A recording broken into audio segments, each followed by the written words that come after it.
सासर गोंदे माहेर शौकीदार ना विचारा हे तुम्ही आपण बद्दल काहीतरी सांगा ना ताई. मग आम्ही प्रश्न विचारू. मला ऐकायच नाही असं. त्याचा स्वभाव मायाळू दिसता असे पण तसे नाही असे म्हणजे कसे दिसतात? रागीट दिसतात. बोलत नाही भाऊ असं कोणा आम्ही बोलतो. बरोबर आहे. स्वभाव खूप मायाळू त्यांचा जीव लावतात सगळ्यांना. काय आता विचारा ना. तुमचं लग्न कसं जमलं होतं?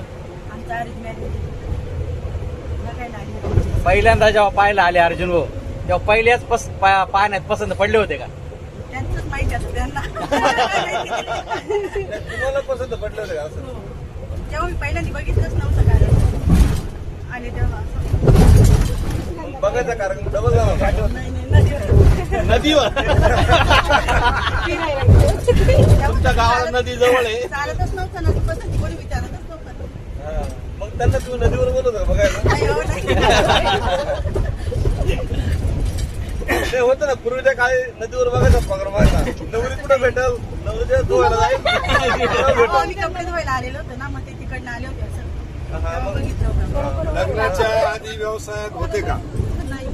लग्नानंतर व्यवसायात आले. यंदा पण धुवाय पण नदीवर काय झालं? अशी चर्चा केली होती का आपण हॉटेल टाकायचं किंवा काय? ते असं बोलून दाखवत नाही करून दाखवतात हा हा बोलून नाही दाखवत.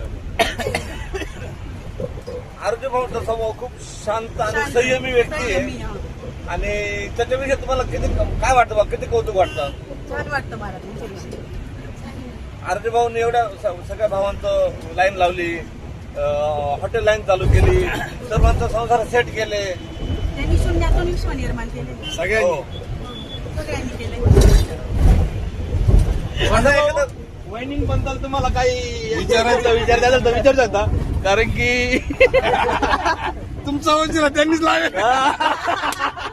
आता आम्हाला तुमचं कनेक्शन करायला पाहिजे समजा. त्यानेच लावून घेतला होता का? त्यांनी पण नाही लावले. माझ्या आई वडिलांना असं आवडतच नव्हतं ना. असं जसं हा मात हे कोण मध्ये नाही का ते काहीच झालेलं नाही.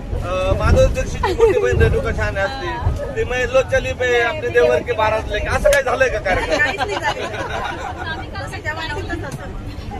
संस्कारच नाही तसे असं. नाही हा मात हे कोणतं 1991 साली आला होता. तुमच्या लग्नाच्या आधी आला होता. तरी पण नाही असं. अर्जुन भाऊची आवडणारी गोष्ट आणि न आवडणारी गोष्ट कोणती? त्यांना जास्त बोललेलं नाही आवडत. आणि मग ही गोष्ट चांगली आहे का असं? हा? चांगली नाही पण मग त्यांचा स्वभाव आहे ना तो. तो बदलू त्या शकत स्वभावाला नाही. इलाज नसतो असं काही. बरोबर आहे. आणि आवडणारी गोष्ट कोणती?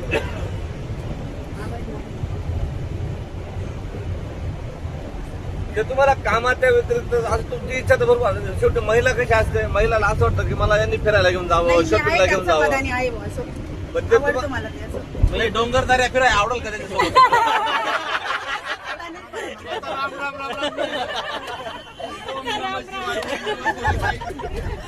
नाही, नाही, ते नाही आवडणार. त्यांनी खूप फिरवलेलं आहे पहिलं त्याच्यामुळे काही नाही. त्यांना आता नाही आवडत. गंगोत्रीला यायचं का नाही? यमुनोत्री बाकी राहिलेले. बघू ते म्हटले तर येऊ. म्हणजे तुम्ही येऊ शकता. ते माझ्यासाठीच आले ना आता. ते तर त्यांची इच्छा नाही असं कुठं बाहेर त्यांना कुठं बाहेर म्हणतो देशात भाऊ, आवडतं तुम्ही फिरायला. काहीतरी विचारू शकता बहिणीला. पण विचार भाऊ चल. म्हणतो भाऊ विचारा काहीतरी. आता खूप महत्वाचा प्रश्न मी विचारताय, सगळ्यांनी लक्ष द्यावे. आप्पाचं आणि माझं दुःख सारखंच आहे. तर आम्हाला ते आमच्या मनामध्ये दुःख आम्हाला खेचतं किंवा टोचतं तर त्याच्याबद्दल तुम्हाला काही वाटतं का? आमच्या घरात अनुवंशिक आहे त्याच्यामुळे आम्हाला काही वाटत नाही. ताई तुम्ही खूप छान बोलल्या.